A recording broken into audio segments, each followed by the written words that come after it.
RRB, l'invité du matin. Nous le disions à l'instant, notre invitée ce matin est la nouvelle présidente de la Chambre des métiers et de l'artisanat, Elisabeth Rivière, bonjour. Bonjour. Merci d'avoir accepté notre invitation au lendemain donc, de votre élection. J'imagine que malgré la charge, il y a une sorte de satisfaction quand même. Bien sûr, c'est une satisfaction pour l'ensemble de l'équipe que je représente et qui a permis que je sois élue, mais c'est aussi une satisfaction pour l'ensemble des artisans. Parce que nous n'étions pas reconnus dans cette chambre et pourtant nous avons été élus par les artisans et nous étions quand même 16 élus à ne pas pouvoir avoir la parole dans une institution qui en comptait 21. Alors depuis 2 ans, la situation est tendue, complexe, la Chambre est un peu paralysée dans son fonctionnement, on y reviendra tout à l'heure, notamment pour le budget qui n'a pas été voté ces 2 dernières années, que vous allez préparer rapidement. Ces tensions, vous allez les gérer comment ? Parce qu'il y a presque 2 blocs qui se sont affrontés pendant 2 ans. Il va falloir maintenant apprendre à travailler ensemble. Oui, alors si vous me permettez, déjà, je voudrais rétablir un petit peu la réalité. Il y a 21 membres dans l'Assemblée générale. Ces membres sont élus par les artisans. Mais ce ne sont jamais les artisans en direct qui élisent le président et le bureau. C'est leurs représentants à l'Assemblée générale. Et je voulais quand même le redire parce que dernièrement sur les ondes, il y a eu un petit peu un quiproquo et je crois qu'il faut rétablir la réalité. Donc, pour ce qui est des personnes avec lesquelles nous avons eu des différends pendant ces 2 années, ce sont des différends. Il n'y a pas une guerre entre des individus. De toute façon, nous ne sommes pas là personnellement, nous sommes là pour représenter les artisans. Nous avons donc créé une équipe avec des gens de différents horizons. Donc nous faisons partie de l'entente artisanale. Il y a la CPME et il y a d'autres syndicats qui sont représentés, notamment l'UDP qui fait partie de l'Assemblée générale. Aujourd'hui, le bureau est constitué de l'entente artisanale et de la CPME, mais bien sûr, tous les élus de cette Assemblée générale, je le redis, sont les représentants des artisans. Et ils auront toute leur place dans notre institution. Alors notamment au sein des commissions, c'est ça ? Tout à fait. Qui doivent être mises en place bientôt ? Tout à fait. Nous devons déjà remettre en règle notre institution par rapport aux nouveaux textes qui ont été votés. Et nous devrons, d'ici la fin février, rédiger notre règlement intérieur et le faire approuver par l'Assemblée générale. À l'intérieur de ce règlement intérieur, les commissions seront prévues. Et à partir de là, il y aura la désignation des présidents des commissions et des rapporteurs. Et je le répète, tout le monde aura sa place. Qui que ce soit pourra donc demander à pouvoir être président, rapporteur ou être simplement membre d'une commission.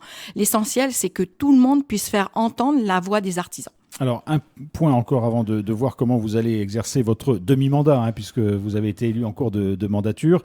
Un mot encore sur un point qui avait fait un petit peu débat, semble-t-il, sur la question des indemnités. On avait dit que ceux qui menaient la fronde au sein de la CMA, c'est parce qu'ils réclamaient des indemnités. Oui, vous me faites sourire quand vous dites ça. Je vois ça. Vous me faites sourire parce que il faut savoir aujourd'hui quand même que les seules personnes qui ont perçu des indemnités jusqu'à aujourd'hui, c'est le président et la trésorière. Nous n'avons perçu quasiment aucune indemnité. Donc nous ne sommes pas battus pour obtenir des indemnités. Nous nous sommes battus pour qu'il y ait une équité entre tous les membres. À partir du moment où certaines personnes bénéficiaient d'indemnités, il nous paraissait normal et transparent que ces indemnités puissent être versées à l'ensemble des élus de l'Assemblée générale. Donc, en fait, on nous a taxé d'être là pour les indemnités. Il faut savoir que quand même, pour qu'on ait pu pouvoir sortir la Chambre de la situation où elle est aujourd'hui, nous avons dû investir à 16 personnes une somme importante pour pouvoir avoir nos droits dans cette institution. Donc, on a dépensé beaucoup sur nos deniers personnels et on n'a pas touché grand-chose de la CMA. Alors, Elisabeth Rivière, on l'a bien compris, votre volonté aussi, c'est de tourner la page de ces tensions au sein de la Chambre des métiers et de l'artisanat. D'ailleurs, dans votre discours hier après votre élection, vous avez salué le travail de votre prédécesseur. Bien sûr, donc je salue les nombreuses années et je remercie le président, donc Viramutu Sami, donc qui a passé un nombre d'années au niveau de la CMA. Chacun a fait ce qu'il pensait être le mieux pour les artisans. Et il n'y a aucun reproche par rapport à ça, sauf que quand nous avons été élus, nous avons estimé que nous rentrions dans une nouvelle ère. Nous étions déjà dans une situation de crise économique et qu'il fallait faire évoluer notre institution. Malheureusement, les choses n'ont pas été comprises.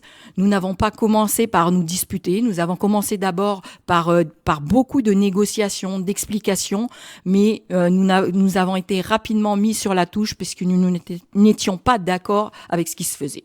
Alors, vous êtes élu présidente de la Chambre des métiers et de l'artisanat en cours de mandat. Il reste 2 ans et demi avant la fin de ce mandat, c'est-à-dire que c'est très court. Il y a quelques urgences. Alors, vous l'avez évoqué tout à l'heure, il y a notamment la mise en conformité par rapport à la loi de pays qui a été votée et qui donne un nouveau statut en quelque sorte à toutes les chambres consulaires, dont la CMA. Ça va être votre premier chantier ? C'est notre premier chantier. Donc, comme je vous le disais tout à l'heure, nous devons travailler sur la rédaction du règlement intérieur qui est très important, qui va compléter en fait le texte de loi sur les chambres et les statuts de notre chambre consulaire. Mais nous avons aussi un autre gros chantier qui nous attend derrière. Le budget. Le budget, voilà, le budget, parce que vous savez que normalement, dans les institutions, le budget doit être voté avant le 31 mars. Et donc, nous avons aussi cet énorme chantier donc à travailler. Donc, notre priorité aujourd'hui, ça va être déjà de remettre en conformité nos textes et de pouvoir présenter un budget qui puisse être voté par l'Assemblée générale, que l'on ne puisse pas avoir de reproches et qu'on puisse avoir un budget pour pouvoir travailler sereinement. On est au début du mois de février, vous l'avez dit, il faut que le budget soit voté avant fin mars. Vous tiendrez les délais ? Nous tiendrons les délais. Et en quoi ce budget est important pour la Chambre ? Ce budget est important parce que ça fait 2 ans quand même qu'il y a eu de grosses difficultés, que les comptes n'ont pas été approuvés. L'année dernière, le budget n'a pas été voté. Nous avons été mis un petit peu sous tutelle de l'État entre guillemets. C'est l'État qui nous a donc imposé un budget. Donc je crois qu'aujourd'hui toujours sous le régime des 12e. Hein. Oui, tout à fait. Et surtout, je crois qu'aujourd'hui, il faut qu'on envoie une autre image. D'accord. Le temps des discordes est terminé. Et il faut se mettre au travail parce que on a perdu 2 années, beaucoup d'énergie, beaucoup vraiment on a perdu énormément de temps alors que on traverse des crises économiques, sanitaires et nos artisans ont besoin de nous. Alors justement, Elisabeth Rivière, quel est aujourd'hui, d'une manière globale, l'état de l'artisanat en Nouvelle-Calédonie, confronté lui aussi à la crise sanitaire et à la crise économique ? Donc l'État, pour vous dire que déjà j'aimerais bien avoir une pensée pour tous nos artisans qui n'ont pas pu sortir de cette crise. Nous avons des collègues qui étaient élus à l'Assemblée générale et qui malheureusement ont perdu aussi leur entreprise, donc ils ont dû quitter cette Assemblée générale. Donc j'ai une pensée pour tous ces gens qui ont subi ces difficultés. Et nous souhaitons justement trouver l'artisanat. Il y a eu du travail parce que il y a eu beaucoup de travaux de rénovation, mais on pense bien que ces chantiers vont un peu s'essouffler et que nous allons devoir aller travailler pour trouver justement des niches pour les artisans. Il y a besoin de redynamiser l'artisanat ? Je pense que oui, mais il faut savoir que les artisans ont un savoir-faire et qu'ils ont une force de capacité de résilience et qu'ils savent s'adapter.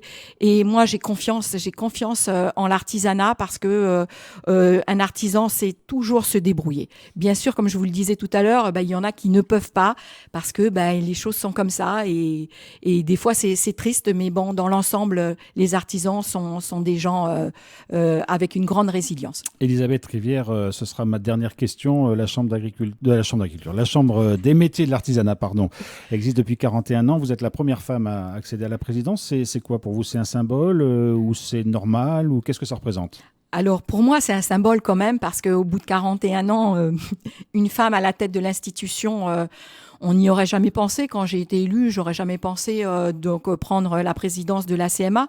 Mais pour moi aussi, il y a un autre symbole, c'est que dans notre bureau, nous avons quand même 50% de femmes qui sont élues, alors que les règles de parité n'ont pas été mises dans les statuts ni dans la loi de pays. Donc je trouve cela formidable. Ça s'est fait naturellement. Et j'ai remercié hier soir nos collègues masculins pour tout ça. Et je crois que cette mixité et la diversité des artisans fait qu'on pourra avancer sereinement. Elisabeth Rivière, nouvelle présidente de la Chambre des métiers de l'artisanat. Merci beaucoup d'avoir été avec nous ce matin. Merci.